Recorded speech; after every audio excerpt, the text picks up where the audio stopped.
Hello everyone, नमस्ते, सत श्री अकाल। मेरा नाम है Shweta and thank you so much for subscribing to Gyan cafe. जैसा कि मैं आपको बता चुकी हूँ कि इजी इंग्लिश से बदलकर ये हो चुका है ज्ञान कैफे, क्योंकि यहाँ अलग अलग सब्जेक्ट्स, अलग अलग टॉपिक्स, अलग अलग लैंग्वेजेस के बारे में बात की जाएगी। तो फिलहाल मैं बात करती हूँ अंग्रेजी लैंग्वेज के बारे में, इसलिए मेरे सारे videos will be related to English language. But before I start today's class, जिसमें एक पोएम के बारे में हम डिस्कस करेंगे, मैं आप सभी को शुक्रिया कहना चाहती हूँ। थैंक यू सो मच, क्योंकि आपके कमेंट्स की वजह से मुझे मोटिवेशन मिलता है, इंस्पिरेशन मिलता है कि मैं क्लासेस लेती रहूँ, लेक्चर्स लेती रहूँ और यहाँ पर वीडियोस डालती रहूँ। दूसरा कारण ये है कि मुझे भी वीडियोस डालने में मज़ा आता है। But the first reason is कि आप जो कमेंट्स में कॉम्प्लीमेंट्स करते हैं, मैं ये जानकर खुश हूँ कि आपको ये वीडियोस जो है मदद कर रही हैं। वेरी हैप्पी कि ये वीडियोस आपके काम आ रही हैं। सो इसी अच्छे पॉजिटिव नोट पर आज की क्लास शुरू करते हैं। तो चलिए चलते हैं 10th की एक पोएम की तरफ, जो कि CBSE के सिलेबस में है और 10th बोर्ड एग्जाम्स में आती है। So let's get to it. बहुत आसान पोएम है। आज के सिलेबस को अगर कंपेयर करें मेरे वक्त के सिलेबस से, तो बहुत बहुत मुश्किल पोएम्स आती थी। और उस वक्त तो इंटरनेट का एक्सेस भी इतना इजी नहीं था कि हम गूगल करके सब कुछ ढूंढ लेते। So it was very difficult for us. तो अलग अलग बुक से, अलग अलग रेफरेंस बुक से, नोट से हम लोग अपने नोट्स कंपाइल करते थे, फिर उन्हें पढ़ते थे, फिर जाके एग्जाम में लिखते थे। But you guys are lucky that you have this video and a lot of material online. But मुझे ये लगता है कि आप अगर ये वीडियो देखेंगे, आपको इस पोएम में कभी कोई दिक्कत नहीं आएगी। तो ये पार्ट 1 है। आगे के पार्ट्स भी आप इस पोएम के जरूर देखें ताकि पूरी पोएम समझ आ जाए। तो आज की पोएम है a tiger in the zoo by Leslie Norris. और इस पोएम पर जाने से पहले मैं इसका एक बैकग्राउंडर बता दूं। वो ये है कि ये एक शेर के बारे में है, टाइगर के बारे में है, एक वाइल्ड एनिमल के बारे में है। तो एक वाइल्ड एनिमल कहाँ रहता है? जंगलों में रहता है। लेकिन जब उस वाइल्ड एनिमल को उसकी नेचुरल हैबिटेट से निकाल के एक केज में, एक बंद पिंजरे में रख देते हैं, तो उसकी क्या दुविधा रहती है, उसकी क्या मुसीबतें रहती हैं, उस पर कैसी रिस्ट्रिक्शंस लग जाती हैं, ये पोएम उसी के बारे में है। अब आप सोचिए कि आप एक घर में सेफ रहते हैं, आपको इस घर से निकाल कर जंगल में छोड़ दिया जाए, without anything, without ACs, without coolers, without water coolers, आप कैसे रह पाएंगे? पहला स्टैंडर्ड जो है, he stalks in his vivid stripes a few steps of his cage on pads of velvet quiet in his quiet rage. तो first line पर जब हम ध्यान देते हैं, उसका मतलब है he stalks in his vivid stripes. vivid stripes as in tiger के जो vivid stripes होते हैं, black and orangish yellowish stripes जो होते हैं, वो स्ट्राइप्स बहुत अच्छे से दिख रहे हैं। और उसी अपने रॉयल अंदाज में, रॉयल स्ट्राइप्स अपने नेचुरल अंदाज में वो जो है स्टॉक कर रहा है, यानी वॉक कर रहा है। लेकिन वो जगह जगह एक एक चीज को बहुत ध्यान से देख रहा है। इसीलिए पोएट ने स्टॉक्स लिखा है, वॉक्स नहीं लिखा है, because the animal is not only walking but is looking at each and everything very very closely.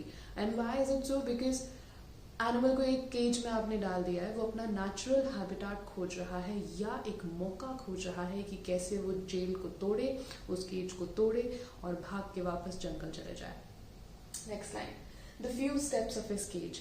Few steps से बहुत क्लियरली पोएट ने बताया है कि ज्यादा जगह नहीं है उस पिंजरे में, बहुत थोड़ी सी जगह है और उसी जगह में वो जो टाइगर है वो वॉक कर रहा है।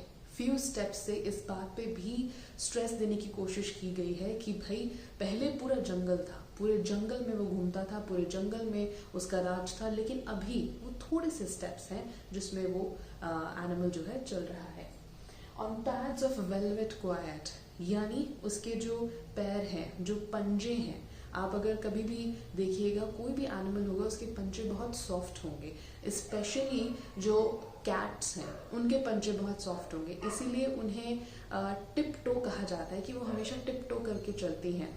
तो टाइगर्स और हमारे लायंस और लेपर्ड्स, चीताज, ये भी बहुत ही टिप टो करके चलते हैं जब इन्हें अटैक करना रहता है, हंट करना रहता है।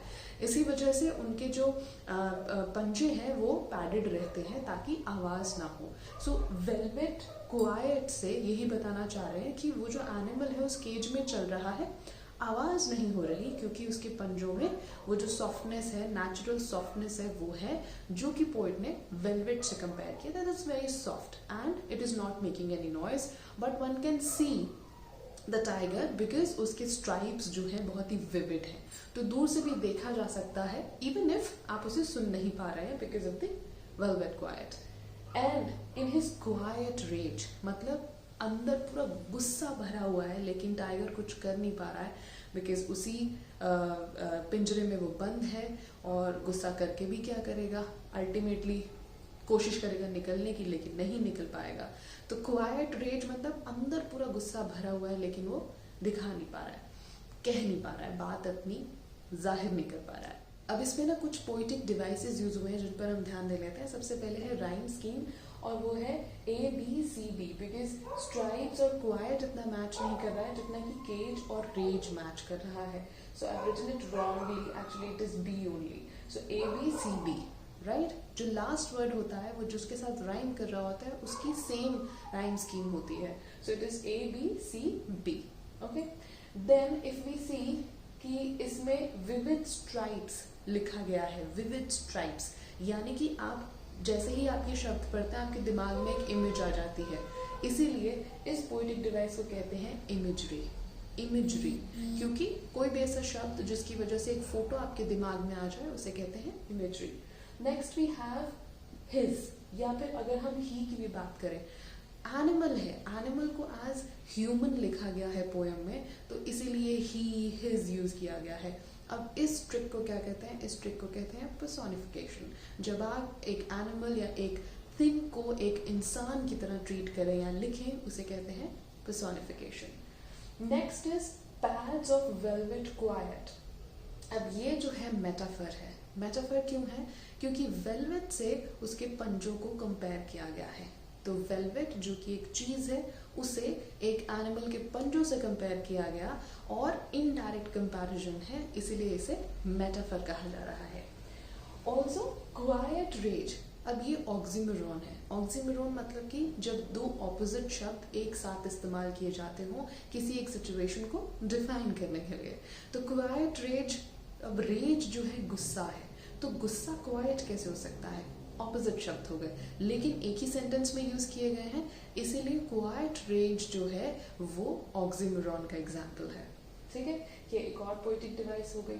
अच्छा, S S S S S, इतने सारे एसेस जब एक ही सेंटेंस में यूज होते हैं तो उसे कहते हैं कॉन्सोनेंट, और जब हमारे वावल्स यूज होते हैं तो उसे कहते हैं एसिडेंट्स। तो हमारे वावल्स कहाँ यूज हुए हैं? इन, हिज, विविड, स्ट्राइप्स।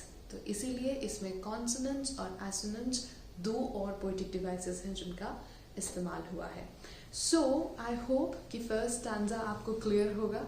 अगर क्लियर नहीं है तो कमेंट्स करके पूछिए, अगर कोई भी दिक्कत है तो मैं उसको सुलझाने की पूरी कोशिश करूंगी।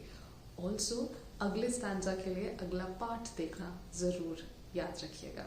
Thank you so much. Please subscribe to the channel and hit the like button and hit the bell icon, ताकि आप पर हर एक वीडियो का नोटिफिकेशन पहुंचे और आप कोई भी वीडियो मिस ना करें। Thank you so much.